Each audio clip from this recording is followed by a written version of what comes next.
Hello Explorers and welcome to episode 43 of Explore the Force. On today's show we've got a super special guest joining us just after we do the news segment, so stay tuned for more.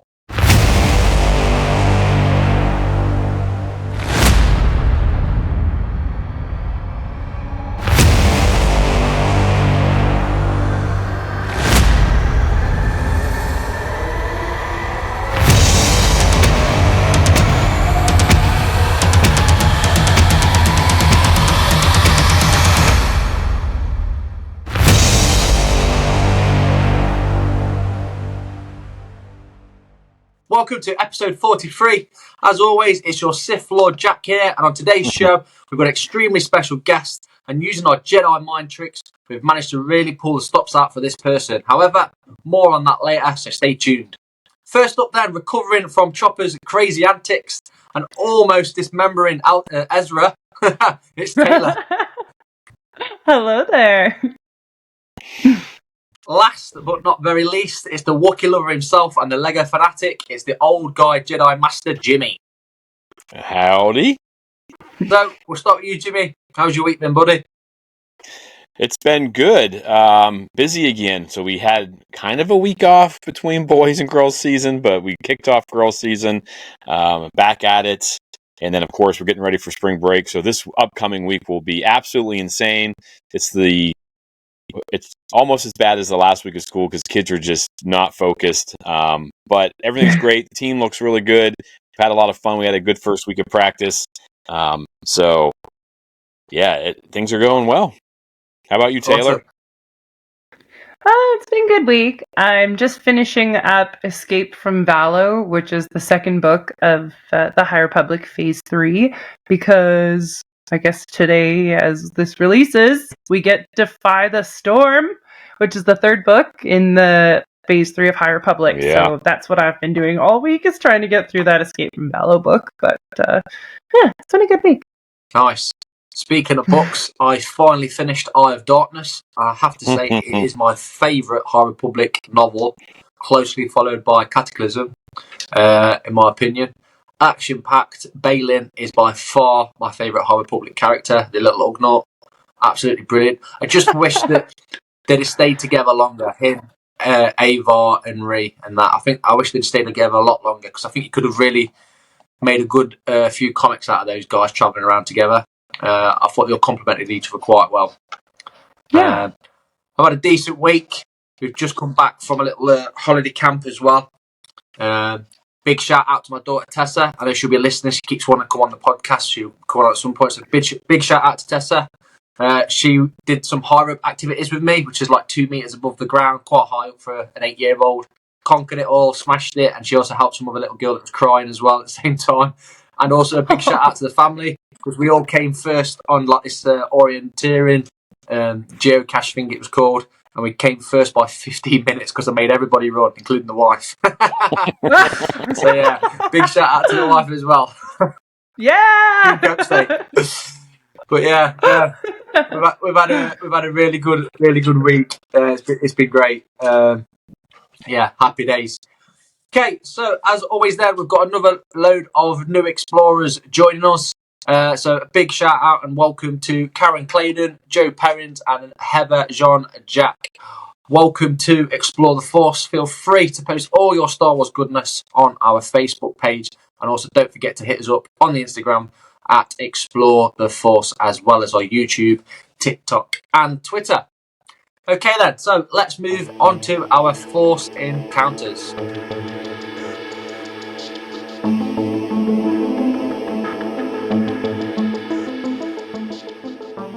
All right, I'll go ahead and start us off. I forgot to mention this last week, but I did re-listen to Dark Disciple with all the stuff with Asajj Ventress, seeing her on the Bad Batch trailer and things like that, and wondering, what's going to happen. Did I forget how the book went? So I dove into that, and again, that might play into later on in this episode. And another thing I got to do, and this is pretty cool, is I hope none of my bosses are listening, but Eric and I, he right across the hall from us, we've decided that we're going to watch The Bad Batch during our plan period. So I throw up on my big giant screen TV in my classroom, and we sit there, and I'll take notes for it, and we get to watch it together and kind of discuss it. And it's been really cool to sit there with somebody who's into it as much as I am, and just sit there and like back and forth, and ooh, what's going to happen? And of course, this week's episode, we're both like, I'm not crying, you're crying. So so it's pretty fun. I'm looking forward to getting to watch these episodes with him. I think it's a lot of fun. So yeah, that's my Force Encounters for this week. What about you, Taylor? Well, obviously, everyone's Force Encounter this week was watching Bad Batch. Loved it. So good. But I guess my real Force Encounter was it was my birthday this week, and I actually got a ton of our listeners that wished me happy birthday. I got a few messages just from, I'm sorry, people I don't actually know, and they're just saying happy birthday, and somebody said a little joke that I had said on the podcast one day, and I was just like, oh my gosh, they remember. So just I guess getting all my happy birthdays from our listeners and all of my Yoda themed birthday cards and stuff. So it was a really good week. And also, so it turns out that I'm still 32. So what? A few months ago, I think I said that I was 32 on Star Wars Podcast Day, but I just turned 32. So I feel like I've gained a year. There you go. I would do that. With anybody, I would do that. So, yeah. It's my week. What about you, Jack? Just echoing what Taylor was talking about. Obviously, the Power Star Wars community as always. When people messaging Taylor saying happy birthday, it's good to see. Everyone engaging as always. I actually sent Taylor a little present as well.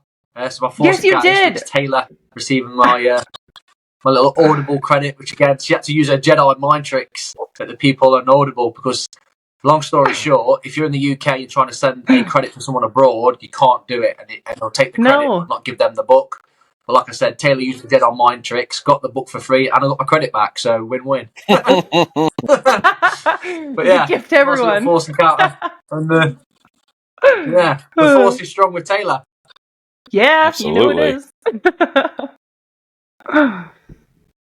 Awesome. Right, let's head over to the news then and see what news we've got coming straight out of Batu.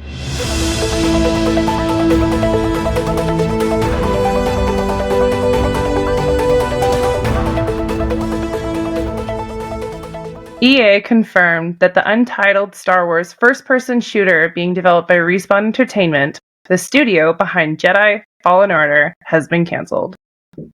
Yes, it's gone. They've cancelled it all because they're focusing their efforts apparently elsewhere. What do we think of this, Jimmy? Well, supposedly they're laying off 600 people or something like that as well. So it's not a good time to be EA. It makes me a little nervous. They said they are going to, focus obviously on ending the trilogy of the Jedi Fallen Order series, but it's kind of disappointing because this was that Mando game that people, just got rumblings of last week, and we kind of excited thinking about the Bounty Hunter game from.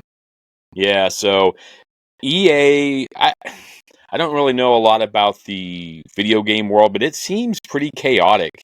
These big things, and I don't get it. I don't understand it, but it seems like a difficult business to be a part of. With just it doesn't seem like it's solid work.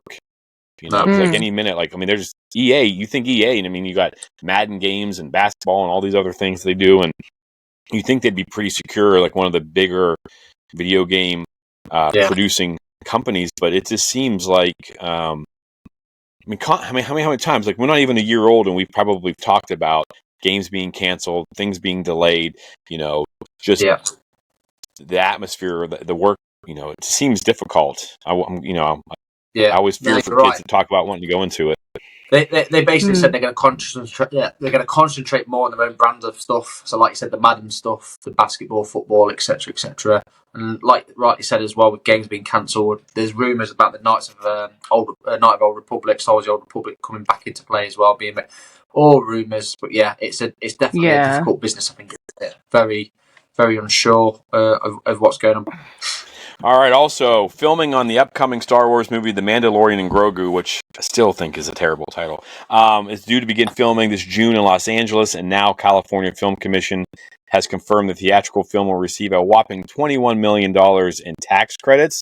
They are expecting a massive blowback, or not blowback in a negative way, but they expect that this movie is going to make huge dividends for the theaters, and that means bring people into the cities watching this.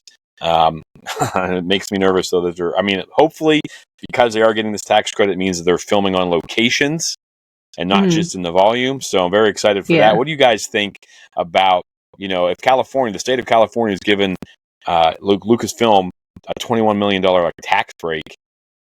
What do you guys think? It's a strange one, definitely. I think, it's in the hands of Dave Filoni, so if anyone can pull it off, he certainly can. He knows how to please pretty much the majority of the fans, for sure. I think for me, that's the only saving grace, because at the minute, it seems like they are rushing it, and for them to come out with these sort of figures and say, look, we're expecting more money back than we're putting in. I know it's a corporation, it's a business. It does sound really, really greedy, if I'm honest. But again, it's a business. It's going to be like that. Yes, I think the saving grace for me is Dave Filoni. If it wasn't Dave Filoni and it was anybody else, I'd be worried, if I'm honest. I really hope they do more on location. Like, we know how good just The Mandalorian and Grogu can be. So if they're not using the volume as much and they're going to be more on location in different places, I'm all for that, because that's kind of the part that's starting to get ropey for us for Mandalorian, right? Is that they're using the volume way too much. But you know what? This last season of Mandalorian didn't even have that much Grogu and Mando in it. It was like just Mandalorians and other stuff, kind of, right? So it might get right back down to kind of like season 1, and I'm totally okay with that. So, but that's I'm with you on that, Taylor. I wonder if we can ask Dawn. Oh, I have to ask Dawn if she's if they're doing volume. I mean, I'm not sure what she's allowed to tell us, but maybe I'll reach out to her and we can get some clarifications possibly. So that'd be kind of cool. What do you got for us, Jack? So the second and final season of the acclaimed Star Wars series Andor wrapped production earlier this month, and according to a star of the series, fans can expect to see the series released either in late 2024 or early 2025. He said the following: it will probably be out towards the end of the year or early next. And speaking as well of Andor, Tony Gilroy, who I met at Celebration, quite fortunately, when I was doing the Prisoner run, is going to be honoured with a career achievement honour at the Writers Guild Award, and it was an award that his father got in 2011. So again, congratulations to Tony Gilroy. We know you're listening. I know you're a big fan of the Big Spoiler Force, as all members of Star Wars Universe are. So congratulations from me, Taylor and Jimmy. Super excited for Andor. Do we want more new Star Wars this year, though? Are we getting overloaded with it? I know we've spoken about this a bit. What do you reckon? What do you think, Taylor? Because we're supposed to get, if June 5th happens with Acolyte, and then we get Skeleton Crew in the fall, do you think it's too much? Oh, gosh. I mean, me being a lover of all Star Wars, I'm not going to say it's too much, but I mean, maybe if we're covering all of these live action shows, it might be.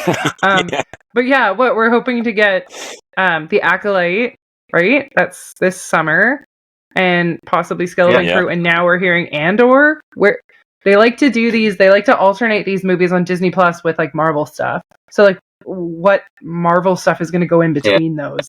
That's what you got to look at, is because they had whatever it was, and then Moon Knight, and so I kind of want to see what Marvel stuff they've got booked, because that will leave those clear spaces for Star Wars stuff, and then we'll be able to see. So that's my opinion, my idea. Yeah, I don't think it would. That's a fantastic point, though, to be fair, by Taylor. We're all focused on the Fox Star Wars stuff. Taylor's hit the nail on the head there. You look around Star Wars, look at what else is being released or isn't being released on Disney, and there's a pretty big clue that something's coming in. Good shout, that. Yeah, Like, Yeah. and it's So been we'll a see, while 'cause, since I've been I mean, I know that into they're. watching Marvel stuff too. So Oh yeah, probably since we started this podcast. But yeah. yeah, I don't know, because things are kind of a mess with having to change Kang the Destroyer and the Conqueror or whatever, all that mess. So I Yeah. know that they've gotten set back a little bit. Like, they're kind of in a flux. So who knows? Maybe it does come. Maybe they go Acolyte right into, we get Skeleton Crew and then Andor, just because they don't have anything ready. Because I mean, they do have to rewrite some stuff, because they had this whole series planned with this one bad guy. Who knows? That could be crazy. I mean, like Taylor said, though, like, I always want more Star Wars. It's just Yeah. Yeah. from this aspect, as podcasters and YouTubers, it's funny because I remember I always listened to other people like, fatigue, fatigue, fatigue. Well, no, no, no. And then now I'm like, oh my gosh, like 3 live action shows to cover in 1 year would be a lot. So, but yeah, I mean, I'm always down for more Star Wars too, Taylor. Like, that was a good. Yeah, it's not going to drive us crazy. It's going to drive our families crazy. No. Yes. Me and Jimmy, yeah, sure. Yeah. Nice. Okay, so that pretty much wraps up then the news for this week. Okay, so joining us today, we have a very, very special guest, and we super appreciate you coming on the show. This person has been in numerous projects, voice acting as such, in video games, animation, anime, and audiobooks. Some of his work has been in such novels as Star Wars Aftermath series, Star Wars Thrawn series. However, recently, if you're like me, he's also been the voice keeping me company on the way to my military base every single weekend, and also to home on a Friday in the Eye of Darkness. He's the voice of Star Wars himself. Ladies and gentlemen, join us today is the one and only Marc Thompson. Oh, wow. What an intro. Thank you. Not a problem, Marc. Welcome to the podcast. I hope you're doing well. Thank you so much again for coming on the show. How are you doing today, sir? You good? Yeah, it's pretty good. I got to go on a nice hike this morning, so having a good Sunday. So it's very fun. Nice. Awesome. Oh, Mark, again, like Jack said, we cannot thank you enough for coming on our show this week. And like, it is kind of weird to see your face with your, and hear your voice all at the same time. It's going to change audiobooks for me, I have a feeling. So, Oh no, I like, hope not for the worst. no, it'll be great. It'll be like you're sitting shotgun with me the whole time. Okay. So, but Mark, why don't you go ahead and tell the listeners about yourself, about your background, in Star Wars and, in audiobooks and all that good stuff. Sure, yeah. So I am an actor, and I kind of grew up in upstate New York, and then came to New York City to study acting, and got into voiceover initially through animation, and did a lot of cartoons and anime. And then after a long chunk of time doing that, my agent kind of reached out and said, "Have you ever done audiobooks?" And I was like, "No, I don't know if that's really my thing." And I was not much of a reader growing up. And she was like, "Well, it's a Star Wars audiobook, and I was like, whoa, hold on, yes, wait." And then I was like, "I would love to audition for an audiobook. I like so." Because I'm a lifelong Star Wars fan, and so I kind of freaked out. And yeah, and then that was so I auditioned for the director. His name is Kevin Thompson, which ironically was the name of the character I played in my first cartoon job ever, was Kevin Thompson. And he was actually directing another show at the same studio at the same time, and we remembered meeting each other years before, much later on. But I auditioned for him, and that was around 2006, and I've basically been doing Star Wars audiobooks ever since then. So I think I'm somewhere over 100 Star Wars audiobooks now at this Jesus. point. Oh, Yeah, wow. it's pretty crazy. My goodness. So from not reading books at all to reading books all the time has been a huge shift in my life. But I've actually grown to actually now I'm like, oh, this is why people read. This is really cool. All right. You said you were a lifelong Star Wars fan. You want to tell us a little bit about that? Just like, growing up, or what the first movie was that really pulled you in? Oh, yeah, sure.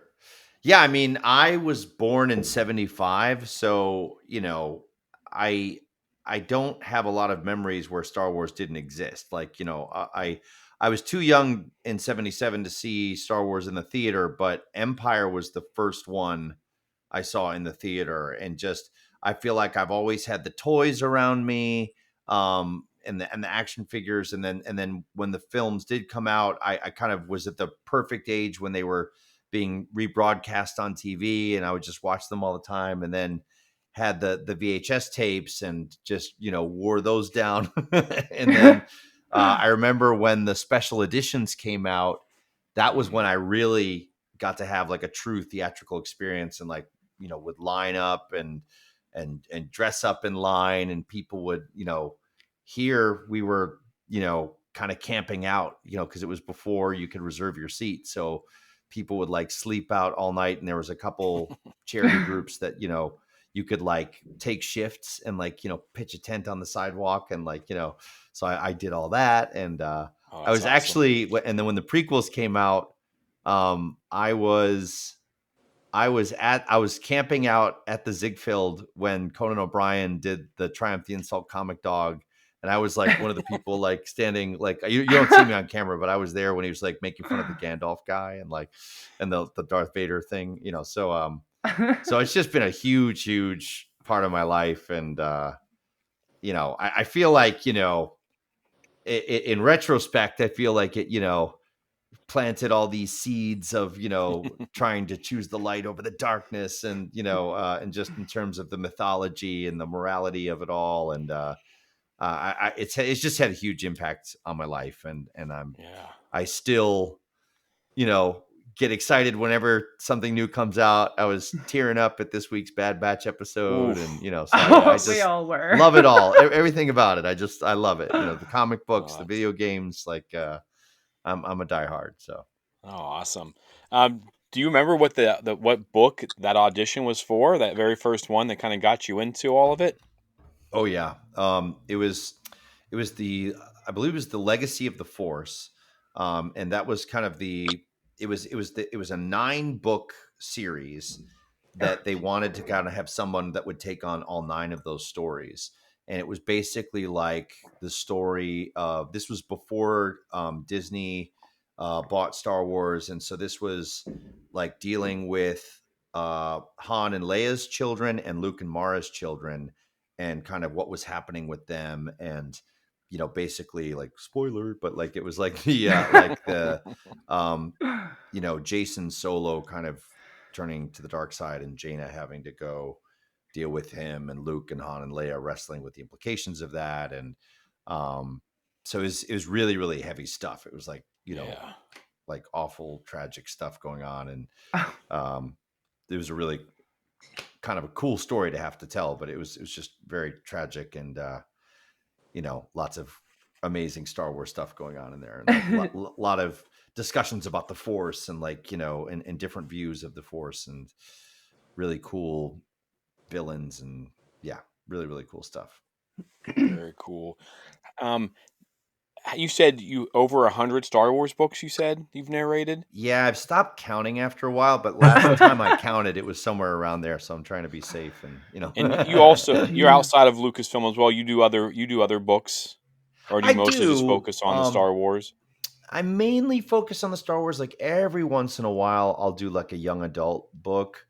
Like I did one about cats and dogs. That's like a little kid book. And then Nice. the director that directs the Star Wars books will sometimes use me on some other projects that are like multicast projects. And I actually just recently have been doing a series of books that Timothy Zahn wrote that are not Star Wars, and they're called like they're different versions of Icarus. So it's like the Icarus Hunt, the Icarus Trap, the Icarus whatever, and there's like 5 or 6 of them, and they're really cool. Like they're sci-fi, and really kind of cool mysteries, as you might expect from a Timothy Zahn novel, and like kind of intricate plots, and really, really cool characters. Like there's some really memorable sci-fi characters in those books, and they're all told from a first person narrative. So it's like you're kind of in one character's, point of view. And so those have been fun, but mostly it's the Star Wars. And part of that is by choice, because like even though I have grown to love audiobook narration, it is like the most demanding type of voiceover work that I do. Like there's I do commercial work, I do cartoons, I do anime dubbing, I do, you know, other, like dramatic podcasts sometimes, but like the books like are the most time consuming and the most kind of physically exhausting. Although, I'm not working in a coal mine, so I feel ridiculous complaining about it, but it is, Yeah. it's very strenuous, so, so it, for me to kind of want to do something like that, it does have to be something I really, really like, or things have really slowed down work wise and I need a job. So the Star Wars ones have been frequent enough that I've kind of had the luxury of not having to chase down a bunch of books from other, genres or other, styles. And also like the Star Wars ones kind of spoiled me because they can afford to do like music and sound effects, and it really Yeah. feels like a movie in your mind, and I remember I Yes. got hired to do an audiobook for that wasn't Star Wars, and I remember like in the booth at one point asking the director like, hey, do you want me to pause here for the sound effect of like the laser beam coming out? And he's like, what sound effect? What are you talking about? And I'm like, you're not like, it says here that it like, a beam is shooting out. Like you're going to put like an effect in there. He's like, no, it's just you. It's just your voice. And I was like, really? Like, so like, like I the Star Wars ones, it's like, Kevin and I will collaborate, like take a pause here, cause this is where the music cue is going to start, or this, Yeah. and so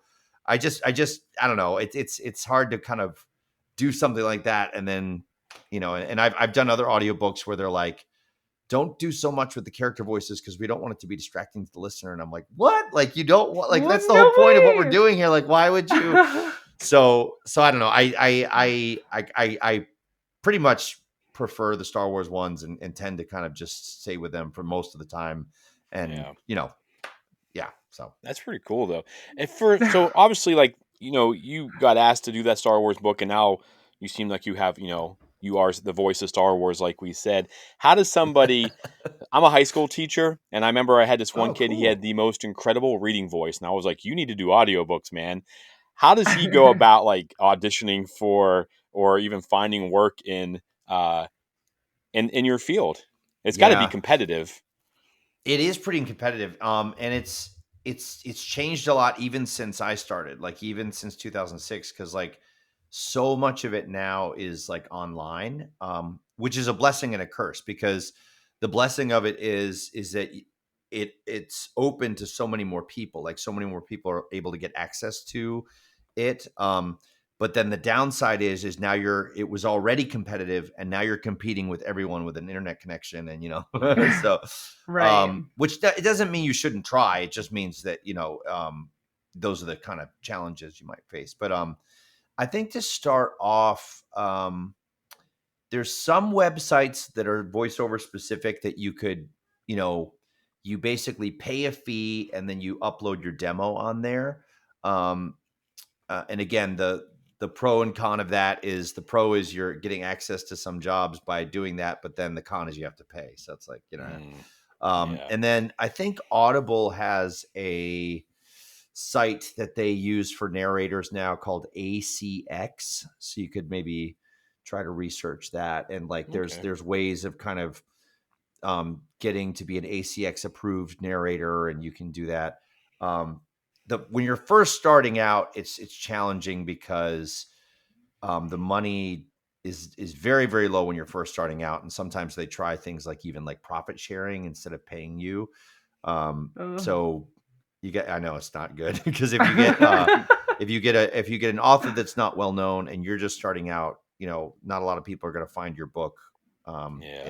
So, but everybody's got to start somewhere, and you got to try. So like, so I guess you could do that. And then like, that's the main audiobook thing I know of. I know actually Penguin Random House, I believe, has a kind of I want to say like a mentorship program, and I'm sorry, I can't remember the name of it. But they have like a new narrator program that you can sign up for. And, so All right. some publishers, I'm cool. not sure if Simon and Schuster does that as well, but so there's options, but it is that thing of, there's a lot of rejection at first, and you got to kind of, Yeah. kind of So I mean, it sounds like it's put your just as foot out there. difficult as like acting. I mean, because you hear all the stories about people Yeah. getting rejected and not making Yeah. it, and then you get your big break. But very Right. cool. Thank But you. you should I still think give it a shot. Like, and it's great that, like, I know for me, I would not have given this a shot if I didn't have high school teachers that believed in me and kind of told me, like, I had, my high school musical director and music teacher both kind of pull me aside and say, hey, you could really, give this a go. Like, you should really try it. So, I mean, the fact that you're in their life, encouraging them is a huge step, and so, they should definitely try, because you never know, it is competitive, but, lots of people try, and there are, even though there is a lot of rejection, but if it's something you really are good at and love to do, it's worth going for. So all right, Nice. very cool. I think Taylor has some questions for you. Yeah. First of all, I just wanted to say thank you for actually like responding to us, because I think I like Oh, yeah. tagged you in a post, and then I'm yeah, like, yeah. oh my god, I was like, oh, cool. I'm like, Jimmy, he's replying to us. That was good. And I think that was like the week that I got my Audible like report back, and it was like, no one listens like you, and it's literally every single High Republic book. Oh, that's awesome. I love the High Republic. Yeah, I Yes. have Oh the my books gosh, we love too. it. Like, yeah, like I like reading them as well. But like, I drive half an hour to work every day, and I love listening to the audiobooks on the way there. And actually, listening to your stories has made me try to do like better voices when I'm reading books to my kid at night. Oh, cool. But they're like, but I'm like, I just sound like a fool. Like I do not sound like awesome like you do with all your different voices. No, I feel like a fool half the time as well. No, So. no, it's good. I mean, if I'm listening to you saying Buryaga as noises, and I'm at a red light and it's just like and I look beside me and there's just a person in their car like, what is this person listening to? I'm like, oh, come on, turn green, turn green, turn green, and then it's like, yeah. But You'll I notice love it. they don't have them talking as much in future books. They don't, right? They definitely don't. Yeah. But he's definitely it was an experiment. I'm not sure it worked. Yeah. It was good. It was good. Yeah. So what does the process of working with Lucasfilm Publishing look like? Is it like, do they give you like an idea of what these characters are going to sound like, or do they just give you like a description and they're like, this is what they're going to be like, just go for it? Right. Like, do you have to get these voices approved? Like, I'm just super curious. Yeah, it varies book to book. Generally speaking, I'll get the script. If I'm lucky, I'll get the script like a month ahead of time, but sometimes I get the scripts a few weeks ahead of time.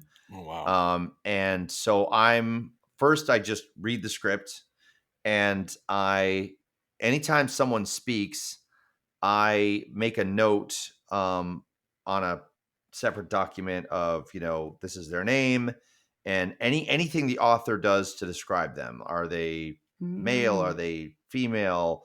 Are they non-binary? Are they an alien? Are they human? What species of alien? Is there any vocal qualities, like they have a rough voice or a smooth voice or a gentle whisper of a voice, or like what any kind of clue the author puts in the text itself. I try to kind of copy and paste that and kind of make a little list of all the people that speak, and then I go back and I like cast it, meaning like I try to like think through what I want the different voices to sound like, and I'll experiment and record different things, and I'm trying to come up with a voice that honors all of those clues and all of those things the authors put in there. And I'm also trying to kind of think of, well, this character is going to be in a lot of scenes with that character, so I want these two voices to be distinct from each other. Oh, yeah. So how Yeah. can I do that? Like, how can I make this one, especially if they're very similar to each other. Like if both of these are young 20-something pilots in Rogue Squadron, and they're both kind of cocksure and both kind of, bold and brash, like how am I going to make them sound different from each other? So So, sometimes I'll choose different accents if I can make that work. Sometimes I'll choose different vocal registers. Sometimes I'll think of like, if this were a film and I were casting it, like what actor would I want playing this? And maybe I'll draw That's a inspiration good from one. different like real life people, or, sometimes I'll throw in like my friends or my, this sounds like my superintendent in my building. And this sounds, so I'll do all that stuff. Oh And my then God. I come in, and then I kind of will, like, when we get to those scenes, like I'll do a sample of what I'm thinking. And then Kevin, the director, kind of gives the final thumbs up or thumbs down. And he'll kind of, approve it or whatever. And then, but then sometimes, like I recently did a book, and, along with the script, the author actually sent along a character list of some rough ideas of what they had Oh, for, cool. this. And so we were able to use some of that as information. But most of the time it is, me just taking information from the book itself, and just drawing inspiration from that, and like maybe inspiration from how some of these characters were portrayed in either cartoons or TV or film, or video games or whatever, and just trying to kind of honor some of those things from before, or Yeah. just taking inspiration from that. So Wow. I'm given a lot of freedom to kind of come up with stuff, and then Kevin kind of helps shape it, and decides, yeah, we should do that, or maybe let's try something different there for this one. And Yeah. Oh, that's so fun. So you obviously read the whole script first, and then you yeah, get yeah, the yeah. story, and you're like, oh my God, now I got to get to work on it. Yeah, exactly. Yeah. Oh my goodness. Do you get strict timelines? So yes, you get freedom to come up with the characters, but are they like, you need to be done by this date exactly, and you're up till midnight? Like, Yeah. Yeah. No, yeah. that's part of the stress of it, is like, like it starts with, it needs to be recorded by this date, and God. then backtrack from there. It's like, so here's the script, and when are the dates are you free to record? And because they're a lot of times they're trying to time the audio to come out at the same day as the publishing comes out. So a lot Yeah. of times we've got a back against a wall, and um so that is one of the stressors, is you don't so there are many nights where I'm up really, really late, and because then I'm also doing other jobs while I'm trying to prepare the book. Like I'll get a cartoon session, or a Yeah. commercial session or something, and so I have to do those things. And then on the late nights, or in between the sessions, I'm trying to read the script, and I tend to be a bit of a slow reader, so that can be a problem. So so No, yeah, not when I'm there's listening. You're never not. enough time. Like there's well, all right, do you put me on 2.5 speed, or no? I sometimes I have to slow. I can't even remember which book it was. There was one book where I actually had to slow you down because I think it was just there was just a lot Really? going on. I Oh, can't remember usually which people book it tell me was they listen now. at the increased speed. That's cool. All right, good to No, know. I listened to it normal Um, at the normal speed, but there was just one book that I did make you slower. I just can't remember which book it was now. it's probably one of the rogue ones, but yeah, because Mm. the action is so fast and intense in those. So. Yeah. So, okay. So Jimmy and I actually always talk to each other about this. So how do you record the voices? Like, sorry, rambling. Do you record each voice like separate the whole way through, or do you literally have the conversation with yourself? Like, are you talking Right. as like, Yeah, no, that's a great question. I think I would prefer if I got to do all of each character's lines. Well, I don't know if I would prefer that anymore. I used to prefer that, because it would be easier to keep the voice consistent. yeah. But what we actually do is we just I'm talking to myself, like I'm kind of like in like going along, and the main reason for that is editing. Like, um, it would take a lot more time on the back end to like insert Oh, all of Yoda's lines throughout a 13 or 14-hour production than to just do yeah. it in sequence. It's But true. as a result, like I'm tripping up. I'm saying the line as the wrong character, and I'll get to the end of it, and it's like, and Leia said, and I'm like, so I have to go back and do it in Leia's voice, or so there's all kinds of starts and stops, and me tripping up over myself. So I give the editors plenty to do anyway, but it would be even more difficult if they had to punch in. Well, And I think sometimes now I've learned to appreciate that if I get in a flow, it's actually a little easier to keep the context of the conversation and kind of the intentions of the scene straight if I'm doing it straight through, as opposed to animation where we just do your character's lines. Because sometimes you lose the sense of the scene because you're only doing one half of the conversation instead of really paying attention to both sides. So right. I guess I flip-flop a little, but vocally it can be challenging to keep everybody straight. So Yeah, well, I mean, I've heard you play a 200-year-old character and a 17-year-old girl character. So yeah. your range is quite great. We'll just go with great. Oh, thank you. I appreciate it. So you said, like, the Light of the Jedi, that had to have been complicated because, like, the biggest complaint for most people is there's so many new Jedi. So Right. many. Was that hard for you to, like, dial in on Elzar and dial in on Loden and, Wreath and, I mean, all these characters, and, like, you have no background because, like, you've done Asajj Ventress, you did the, was Right. it Dark Disciple? So Yeah, you that have, was like, so the Clone good. Wars to kind of go off of. Yeah. Because now you got these characters and you're going to be with them for until they, till they're done. Yeah. Some of them shorter than others, Yeah, no kidding. My goodness. Yeah, no, that was a unique challenge because, like you said, in other books up until that point, I got to do a lot of legacy characters that were either from the films or the Clone Wars series, and so I had references to refer to, and there's a bit of a security blanket there because I can just listen ad nauseum to, like, those episodes or those scenes over and over and really try to come as close as I can. But with Light of the Jedi, like, so many characters, and they were so, they were all new. Yeah. So it was challenging.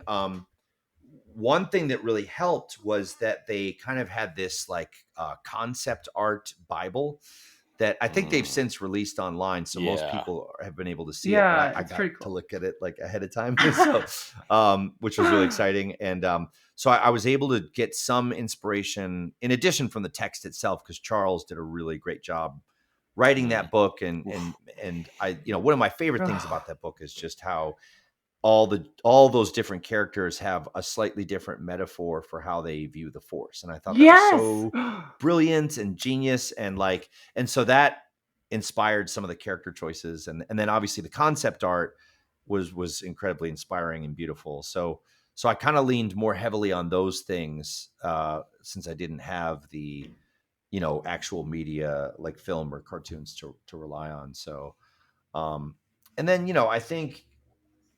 I think what we did is we did try to make them as distinct as we could to help the listener keep all those characters clear in their head, because it is so many Jedi. So that was part of the strategy as well, is just trying to make them sound as distinct as we could from each other. So, but now that they've been around, I do feel like kind of comfortable, revisiting them, because after doing them for several hours, you start to kind of get the, oh yeah, this is the Elzar, gear, or this is, so. Yeah, because I was always, like, trying to get people involved in that book, and that was the only thing that really keeps people from is, like, there's so many new people. I'm like, I just made a list. I listened to you, and I read the book. Like, I admit I struggled a little bit at the beginning, but once you get past that first book, it's just like, man, you can just take off with the stories and stuff. So that's great. The comics, I think, help as well, because then they do. You're seeing some of those characters illustrated, so then you have more of an idea of them in your head. And absolutely. And each of these I'm reading at least at bare minimum twice. So, like, there is something about the second time through. So everybody has to read it twice or listen to it twice. But there's something about once you've gotten introduced to it, then you start to you pay more attention to the characters, and which is kind of true for a lot of Star Wars in general, is that I feel like I like at first it can be overwhelming, like what's going on, what's this planet, who's this character, but then like when you watch it or read it over and over again, you start to pick up on all these details and like all this foreshadowing and like, oh my gosh, that was like, so that it's I think I guess that's true of anything, but like I feel like Star Wars especially, yes, you can really appreciate it more the more you reread or rewatch, and So you was mentioning about like all the different characters and stuff like that, and I think a lot of people, I didn't know, so I'm guilty of it myself. When I started researching about yourself and voice acting, is when people act. So let's go. I'm going to use Brad Pitt as an example. Obviously, they get given a character, like one character. Now, voice acting, and again, correct me if you are wrong. You mentioned it earlier. You talk about stressful work. It's not stressful as coal mining or physical, etc. I'm in the British Army. That's quite a physical, mentally challenging job. But being a voice actor, with what I've researched, you're going to have to get into the mindset of nearly 100 characters in some cases in books. It's not a case of, sitting behind a microphone and just putting on a voice. Because if that were the case, like you rightly said, anyone could do it. It's super competitive. So you've got to get in that mindset. Even though people aren't seeing you, you're still acting. You're still moving your body to act with those lines. It's not as easy as just sitting there, reading off a script and hoping for the best, Yeah, no, I that's very accurate. And like, yeah, I think everyone has a different process or a different style, but I'm definitely moving around, and sometimes I get in trouble because I like accidentally hit the mic, they're like, Mark, we can hear you. Sorry. But it helps me get into it and into the performance, and I've been really blessed because we work with some great audio engineers, and they have learned to work with me and kind of just all right, just when you get into this like battle scene, just like go off mic just a hair, and I'm going to turn the gain down, and they're because some engineers are not willing to do that. They'll just set the level and sorry, it's got to be softer. Sorry, you got to be louder. But like I'm so glad that you've mentioned stuff like that. Yeah, I've got a new microphone and it's got the perfect trick, and I'm going to do it just for you. Hold on a second. Ooh. So I'm going to quote a Star Wars film. You need to tell me who it is and what film it's from. All right, you ready for this, Mark? Yeah. Jimmy knows it's, and Taylor probably does. So no speaking. Here we go. Hold on. Use the Force, Luke. New Hope, Obi-Wan. How good's that? That was really good. Yeah. When I got this mic and turned it on, it did that massive echo, and I was like, "Oh my god!" That's really awesome. Yeah, that's great. But yeah, no, that is part of a voice acting is like, like when I do Thrawn, may warrior's fortune smile upon you. Like if I get a little closer to the mic, you can hear more of the resonance of him, and but like if I'm like in a battle scene, like I have to like back up over like Red 5, I'm on it. Like I have to like kind of like because otherwise it'll peak, and So I absolutely love it because, like you, I'm a big video gamer as well, and that's me anyway. Without Star Wars, if I'm playing games or whatever, that's me all like Red 5, move forward. No one yeah. They'll probably all mute me in the lobby anyway, but I absolutely love that stuff. I think it's fantastic. I do, honestly. You can just be yourself. I could just imagine like a studio. You got your soundproof walls and everything. You just let rip. You just go for it. And if you can get into the zone like you do, the results are there. It's incredible. I'm not even starting my questions yet. Right, I'll get straight into it. So, I only just finished Eye of Darkness. I'm similar to you. I am a slow reader, and my audiobooks, they're only for my journeys when I'm going home to the family or coming back to base, so to speak. I sort of talked about the actors and characters, etc. So how many different voices or characters do you think you have? The honest answer is I don't know. Like it's like you said, like each book will have somewhere between 80 and 100 characters. Now that's also like Stormtrooper A and Bartender C, or so I don't know. there's probably, I don't know, it's probably in the hundreds, but I don't know that I've ever like really tried to nail it That's down. rough And work. but like it's and some of those are going to sound similar to each other in the same way that two individuals might have similar sounding voices, or so. But it's I just kind of try to in the moment figure out what's going to be the best sounding voice for this character. So Nice. A lot of your audiobooks as well, like there's so many different voices. What's been your favourite character to do the voice for you? Your Yoda impression is absolutely spot on as well. By the thank way. you. I think that is brilliant. Really good. Do you or do you not? Yes. Yeah. He's probably my favorite just because of what Yoda means to me. Like I just love, the the whole, that was one of the first times that Star Wars did a deep dive. Well, not really, because Obi-Wan did a deep dive on the Force as well. But like, I love Yoda's lessons to Luke about the Force and the spirituality of all that. And so I love the don't judge a book by its cover message of Yoda. And I love that, to not, prejudge or, based on any attributes, like you never, so anyway, I love Yoda. And so any chance I get to do him, there's like a bunch of nostalgia that's wrapped up in that. So even some of your other voices, I can't remember what book it was again. It might have been Eye of Darkness. It might have been, I think it was Bell actually who was doing it at one point. Or it might have been a Republic pilot or something, but it sounded just like Oscar Isaac, like Poe. Oh, cool! Thank you. And I was like, that is literally Oscar Isaac to a T. I met him at honestly, like nailed him, absolutely nailed. But it wasn't even him that he was doing, so to speak. But yeah, no, it was incredible. Oh yeah, he was fun to work on. Yeah. You've done all these books as well. Obviously, like you said, you read a little bit as well. What's been your favourite Star Wars book to work on? But what's also your favourite book that you've either read or you thought, actually, this is my favourite story, so to speak? Oh man, it's so hard. I get all the good questions. Everyone's listening to you. I know, like all the authors are like, I hope they're all listening to us.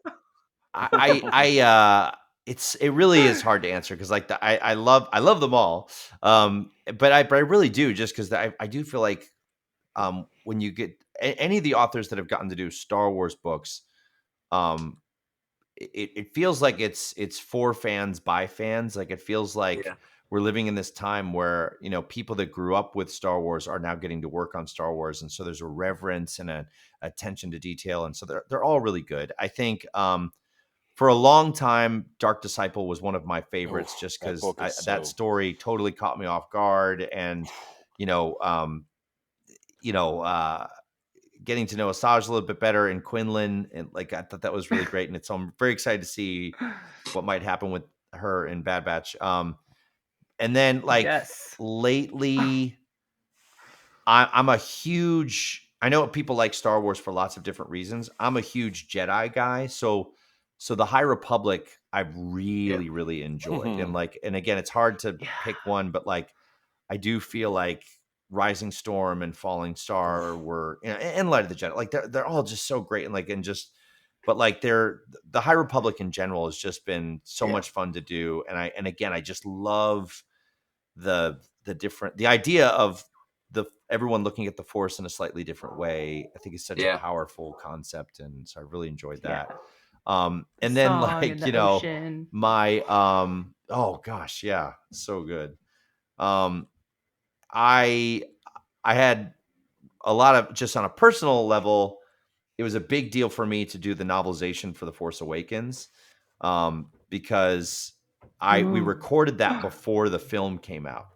So there was like a moment where the director had to be like, so I'm gonna offer you something, but I need you to think about it before you say yes, because they want you to do the novelization, but we record it before the movie comes out. So is that do you want to be spoiled? Like, do you want to And I had a moment where I was like, do I want to be spoiled? Because like I've been waiting for years, 10 years for a new Star Wars film, and like is this?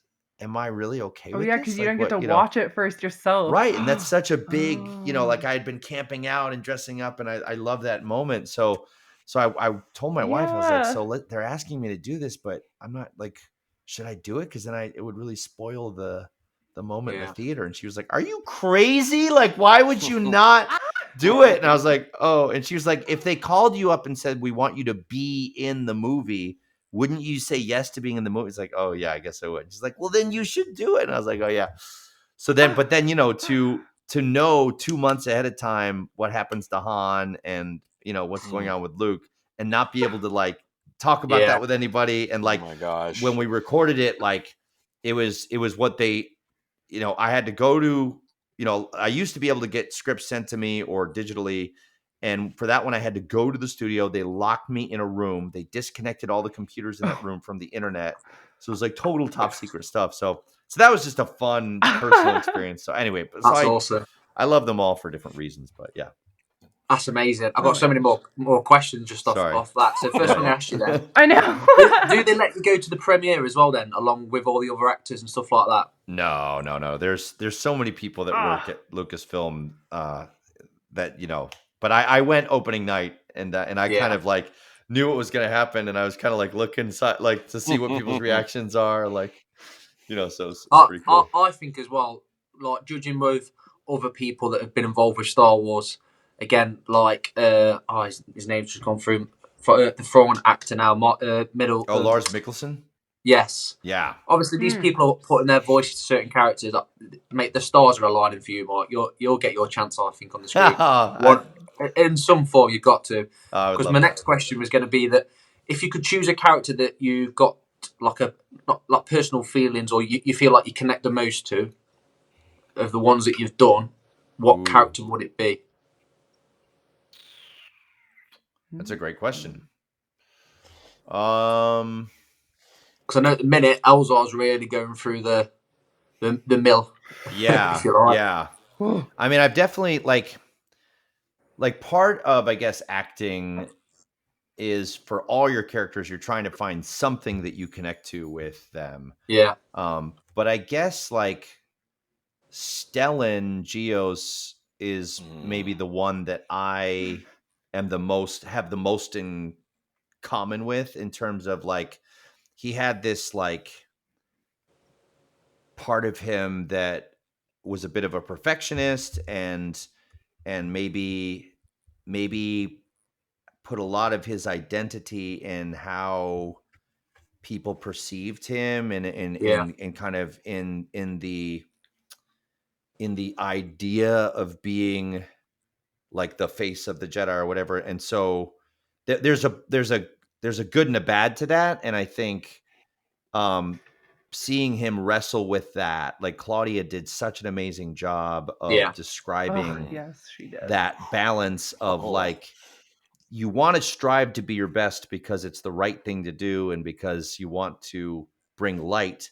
But then maybe the flip side of that is, are you getting your self-worth from that title?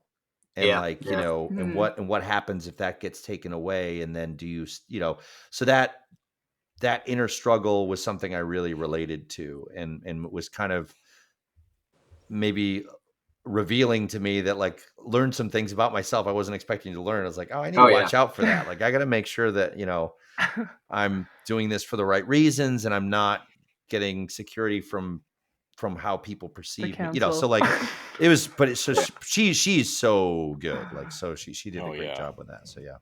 That's amazing. And just to finish off, Mark, I've got two more actually, but the next question. So I've got loads of different characters I absolutely love in all the audiobooks that you've done. But my favourite character that you do, and again, this comes back to how much work you have to put in to get into character. And this character could not have been easy to do without laughing in the most professional way. Okay, you probably know what I'm on about now with Eye of Darkness. I believe his name was Balin the Ugnaught. Oh, yeah. What a guy. What a little legend. Oh, I'm so happy you like him. How can you do his voice and then the little like, and then carry on professionally speaking? Oh, yeah. Yeah. I love him. Yeah. Oh, that makes me happy that you like him. Oh, that makes me so happy.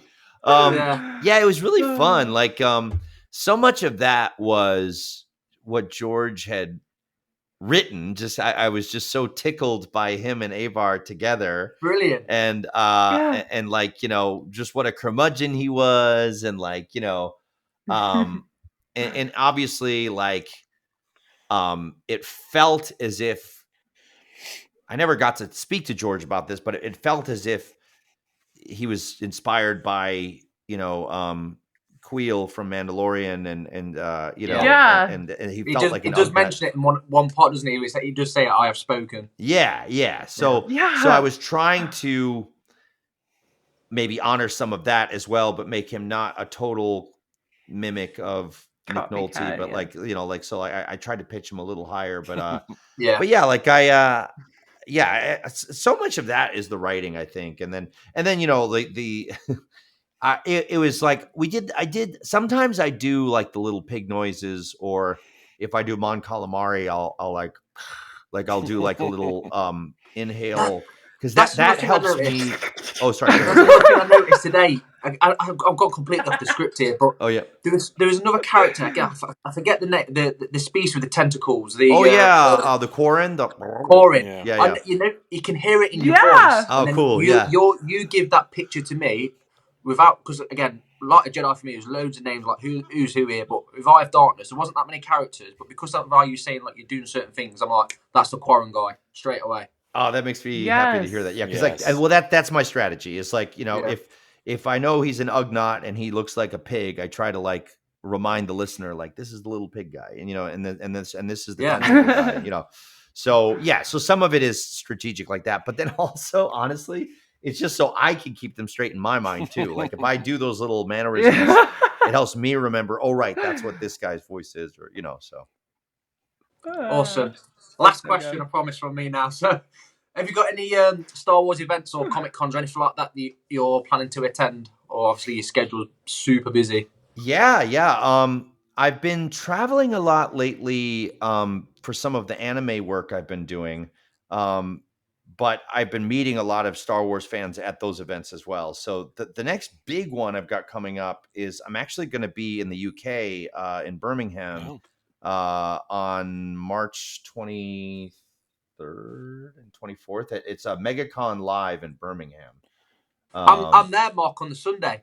You're going to be there? Yes. I've got a cosplay as a sand troop. I'm in the UK You have to Garrison stop College in by. Perth. That's awesome. Right, I'm coming over to you. Oh, that'd be great. Awesome.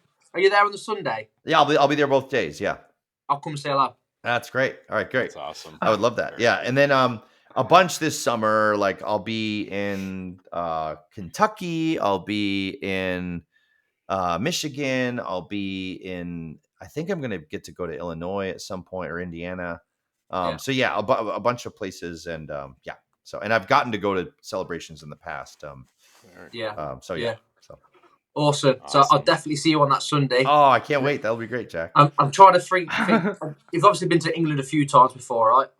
This will be my first time. I've never been. Right. So the question I'm going to put out to the explorers is then, what English thing shall I bring Mark to try? The first thing I bring in is going to be Marmite. I'm going to bring you a pot of Marmite. Oh no, I've heard about Marmite. If I have a sensitive palate, so please don't take offense if I. I'll bring it last thing then, just in case. Don't ruin his voice, gosh. Oh God! Don't put that on me. Goodness. So, how did you guys meet? If you're from all different countries, like how? Just through Star Wars. Me and Jimmy met at Celebration. That's so cool. Just randomly, you didn't know each other before, and you just. So we sort of knew each other from a podcast that we all used to listen to. Oh, nice. We still do every now and then. And then we met up at the last Star Wars Celebration in London. Jimmy was there. Taylor's obviously in Canada. And then we were just talking. That's really cool. We just messaged each other about Celebration, etc. Then we got home from that. I'd post Celebration Blues, and then pretty much at the same time we was talking about starting up a podcast, and it literally started with connecting 3 phones together. Wow! Like I said, we've only just got new equipment. We're keen on just pushing stuff out as much as we want to do it for like publicity, getting up there, getting all the special events, the books, everything like that. But we want to do it because we want fans to come on the show as well. Because we've had fans come on the show, give their views, but we're pushing other channels as well. So we're trying to bring all the podcast community together That's fun. and then push out the content together as well. That's You know, really just cool. spread the love a bit. It's just and just bringing in all these different views, because like I say, we cover 3 continents. Yeah. Yes, we've only got 500 followers. Yes, we've only got 250 on Facebook. But That's we're not even a year Hey, old yet. we're Wow, under really? a year old. Yeah. Okay. Oh, wow. That's amazing. Yeah. So we're getting growing there, slow and steady. Very cool. Awesome.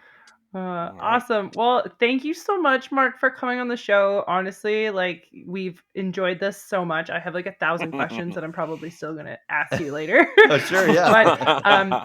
But you know what? Are you allowed to do any voices, or are they like trademarked?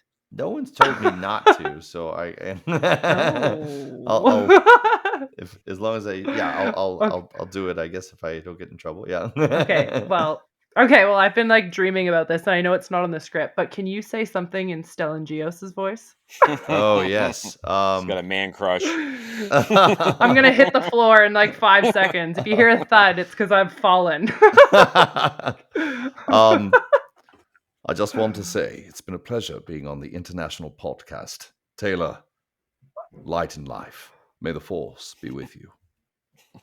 There you go. Holy crap! That's amazing.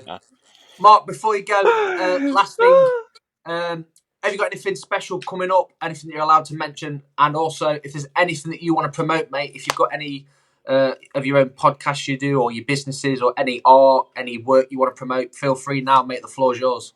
Oh, yeah. Okay. I have to be a little careful because I never know what is public knowledge and what I'm supposed to be quiet about. But I believe, like, we've been a lot of the fans have been pretty vocal about wanting to hear unabridged productions of the Legends Star Wars books, because originally when those books were published and had audio productions, it used to be a common practice to abridge them so that it was like a 6 or 8 hour program.